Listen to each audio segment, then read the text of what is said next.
जब एक बूंद अलग रहती है तो नष्ट हो जाती है, और जब सागर से मिलती है तो अनंत हो जाती है।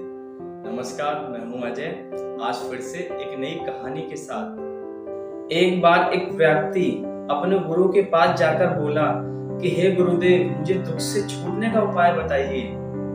शिष्य ने थोड़े ही शब्दों में बहुत बड़ा प्रश्न किया था। सुख और दुख की दुनिया में जीना और उन्हीं से मुक्ति पाना बहुत कठिन प्रश्न था। गुरु ने कहा, एक काम करो, जो आदमी सबसे सुखी हो उसके पहने हुए जूते मेरे पास ले आओ, तब मैं तुम्हें तुम्हारे प्रश्न का उत्तर दूंगा।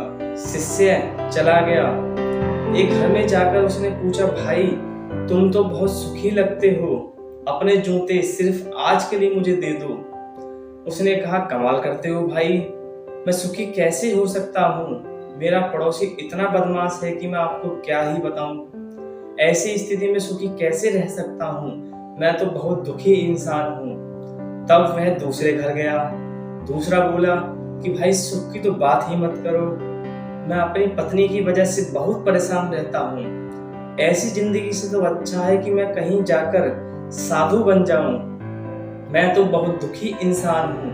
अगर आप सुखी आदमी की तलाश कर रहे हो तो भाई किसी और घर जाओ। अब वह व्यक्ति तीसरे घर गया, चौथे घर गया। अब जब वह किसी की पत्नी के पास जाता तो वह पत्नी अपने पति को गुरु बता देती, और जब वह किसी की पति के पास जाता तो वह अपनी पत्नी को दोषी बता दिया करता था। ऐसे ही जब वह किसी पिता के पास जाता तो वह अपने पुत्र को बदमाश बताता था। ऐसे ही जब वह किसी पुत्र के पास जाता तो वह अपने पिता को दोषी ठहरा दिया करता था। ऐसे ही सैकड़ों हजारों घर वह घूम आए। सुखी आदमी के जूतों की तो बात दूर, उनके खुद के जूते ही घिस गए। अब वह गुरु के पास गया और बोला कि वह घूम घूम कर बहुत थक गया। सुखी आदमी की जूती तो दूर, सुखी आदमी ही नहीं मिला। गुरु ने पूछा शिष्य से कि ये सब इतने दुखी क्यों हैं? इन सब के दुखी होने का कारण क्या है? तब शिष्य ने कहा कि कोई अपने पड़ोसी से दुखी है, तो कोई अपनी पत्नी से, तो कोई अपने पति से, तो कोई अपने पुत्र से। आज हर कोई इस जन्म या इस जन्म से पूर्व अपने किए गए पापों के कारण दुख को भोग रहा है।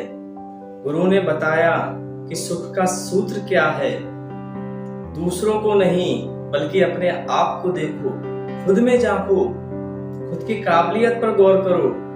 प्रतिस्पर्धा करनी है तो खुद से करो, दूसरों से नहीं। जीवन तुम्हारी यात्रा है, इसलिए दूसरों को देखकर अपने रास्ते मत बदलो। खुद को सुनो, खुद को देखो, यही सुखी जीवन का सूत्र है। शिष्य बोला, महाराज आपकी बात तो सच है, लेकिन यह बात आपने मुझे सुबह क्यों नहीं बताई और मुझसे इतनी परिक्रमा क्यों करवाई? तब गुरु ने कहा कि वत्स, सत्य दुष्पाच्य होता है, वह सीधा नहीं पचता। अगर मैं तुम्हें यह सीधी बात सुबह ही बता देता तो यह अवश्य आप मेरी इस बात को कभी नहीं मानते, लेकिन इतनी सारी परिक्रमा चक्कर लगाने के बाद यह बात तुम्हें खुद समझ में आ गई, और यह बात अब आप जीवन में कभी नहीं भूलेंगे। इस कहानी का सार हमें सिखाता है कि जीवन की यात्रा में सुख और दुख दोनों हैं, और मैं आपसे हमेशा कहता हूँ कि खुद पर विश्वास बनाए रखिए। एक यही है जो मैं कभी हारने नहीं देता। नमस्कार दोस्तों, मिलते हैं फिर एक नई कहानी के साथ।